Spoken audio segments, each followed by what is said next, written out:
Hi guys, Ben here, hope all is well. I'm just coming at you today with a new review of the Eachine H8 Mini, which I received from Banggood.com. I received it a couple of weeks ago now, but I've just taken on a new job, so I've been a bit busy and it's quite hard to get a bit of time off to crack on with quadcopter flying and reviews. So let's get into it. Hey guys, so what I've done here is I've laid out the contents which you'll receive in the box. So from the top left then you've got your controller, then top right you've got the actual quadcopter itself. Bottom left you've got the accessory bag, and bottom right you've got the instruction manual. So what we'll do is we'll have a bit of a talk about each individual component and we can go from there. Okay then guys, so I've laid out the controller here in front of us and as you can see it's a fairly good size. If you've ever seen a Q4 controller before, it's slightly larger and it fits nicely in the hand. I've got fairly largish hands and it fits in with no problem, and it's easy enough to grip and easy enough to control. So what we've got here is obviously our thrust and throttle on your left. You've got your controls and your directions on your right. You've got the power on in the middle. You've got trims here and trims here. Then on this side, when the controller is on, you press this to flick between high rates, 2 beeps to indicate for high rates, 1 beep to indicate for low rates. When you want to conduct a flip when flying, you press this one and flip in the direction you wish to go. To engage headless mode, you press that, you get the long beep. When you're flying the actual quadcopter, you see that? It will beep to let you know that we're currently flying around. Enough of that for now.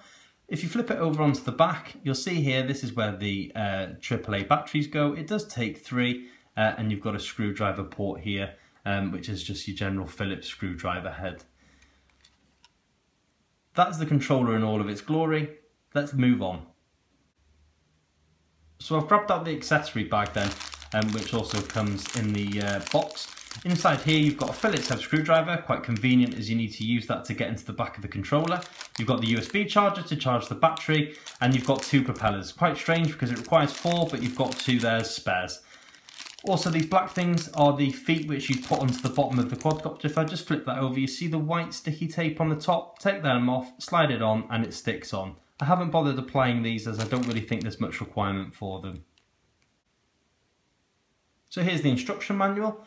It details out everything that you really need to know. It's got a Chinese side here, and then on the other side you've got an English version. It will just tell you a little bit about what the controller does, what you can expect from the quadcopter, how to start taking off, and how to obviously set the controller to your current requirements. Now I don't know if you guys are anything like me, but what I tend to do is when I buy a new product is go on YouTube, watch all the reviews, and just learn really as I go. I find it a bit more exciting that way because I feel like you're learning as you go, and I think it's a bit more beneficial to get to know what you're actually flying. And here it is finally, the quadcopter. This is the Eachine H8 Mini in all of its glory. I've got the black version here in front of me. As you can see, it comes with the white props. When it does come out the box, the props are already fitted, and as you'll notice here, it has got prop guards on. The prop guards are actually fitted to the quadcopter and you cannot actually remove them. They're like flexible, bendy ones here, and then, to be fair, they do give it a fair bit of protection. I use this primarily as an indoor flyer, and when you're bouncing off the walls trying to get your turns right and things like that, it does help, and it does obviously elongate as such the life of your propellers. The propellers do just pull off and get re-stuck back on by pushing them back on. As we flip it over here, you can see the battery bay. That's where the little battery goes in, and it connects to here. Not a problem at all. I've got the battery here. I can just bring it across. We'll have a bit of a look about this. So what you get with it is a 3.7 volt 150 mAh battery. It takes about 25 to 30 minutes to charge. I just use my iPhone wall plug into the wall and then connect the USB through it like that. Go off, have my tea, do whatever I'm doing, come back and it'll be charged and I can get it flying from there.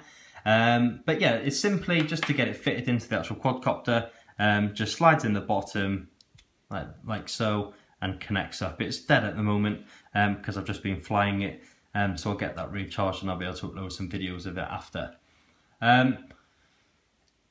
The only thing I would say about this is at the bottom here you've got your lights, which obviously light up, you know, your night lights as they like to call them. I think they're a good addition, and most quadcopters have them nowadays. But as you can see there, I've got 3 bright ones and 1 slightly dim one. You see that? I'm not sure what happened, but I was about 2 days into owning it and it's decided to give up already, which is a bit of a negative. Because at the moment, if you actually look at the top of the quadcopter, when you do an orientation, the way I obviously tell orientation is by seeing the cables really, and hence to know where's the back. But if you're new to it, a bit of a novice flyer, there's not really much way to distinguish unless you either paint your front propellers or maybe apply some white tape to the front of the quadcopter just to help you see where you're actually going and what direction you're going in. But yeah, apart from that, they're the main issues that I've picked up with it so far. I've had about maybe 30 flights on this. I do normally 2 or 3 flights a night just in and around the house. And it's got plenty of power. Okay, there's no issues there in regards to power or anything it can perform or how it does. So what we'll do is we'll have a bit of a chat and I'll just be able to tell you a bit more on my individual thoughts on the quadcopter after owning it for a few weeks. Okay guys, so what I've done is I've just gone through briefly the actual quadcopter and what its components and what its features are. It's a very basic quadcopter. Like I say, I primarily use it for indoor flight. I don't think it's going to be strong enough to get it outside. Maybe if there was no breeze, then maybe you may be able to get a good flight in, but nothing too long because like I say, the flight time on it's maybe about 3 to 5 minutes. But for indoor purpose, like around the kitchen, around the lounge, to terrorise your cats, whatever you need it to do, it does a really perfect job of it. Rates wise, and when it's flying, the low rates are quick. So even when it's set, and you've turned it on for the first time, you've adjusted your trims and you've taken off, even in its low rates, it's a very quick quadcopter. And when you flick it up to high rates, it just gets even better. And to be fair, the type of speed that we're working on high rates, it's pretty hard to fly, especially around indoors. Hence why I say when there's no breeze, you can get the power up and you can fly it outside maybe in a small garden. There's no issues or problems with it there. I haven't range tested it, so I wouldn't know how far it would go. My house is just a 2 up, 2 down, so it's got plenty of power and juice to fly around there, and the range is no issues from that side. But like I say, I've had it for about 3 weeks now, and I've flown it maybe 2 or 3 times a night, just thoroughly testing it in and out. And like I say, the only issue that I've had with it so far is that LED bulb going. It's not really a big issue because when I fly it, it's normally, you know, late evenings. It's summertime now. So, you know, we've got the lighter evening, so it's not an issue in regards to anything like that or needing to use the lights. But yeah, I think personally, for the price point that they're selling it for, around £13 to £15 from Banggood.com, then what you're going to get is a suitable indoor flyer. It's certainly a competitor to the Hubsan Q4. Both have different attributes, both have different traits.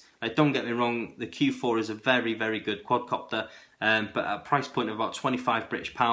If you buy it from Banggood, you'll obviously get it a bit cheaper, but you will expect to wait on the shipping times, depending on obviously what warehouse it's being sent from. So, in the long and short of it really, is if you're looking for something that you're going to indoor fly, this would be perfect, especially at the price point. I personally see it as more of a disposable quadcopter. I wouldn't personally buy parts for it unless it's propellers just to keep it going. I wouldn't add additional batteries because I think it's more of a nifty, gimmicky type product. It's a very good product, but like I say, it's got one specific use, which is indoors. Also, if you're thinking for things like gifts, family gifts, then that would be spot on. I bought one for my dad, who was looking to get into quadcopters, and he uses it, you know, daily and on the regular as well.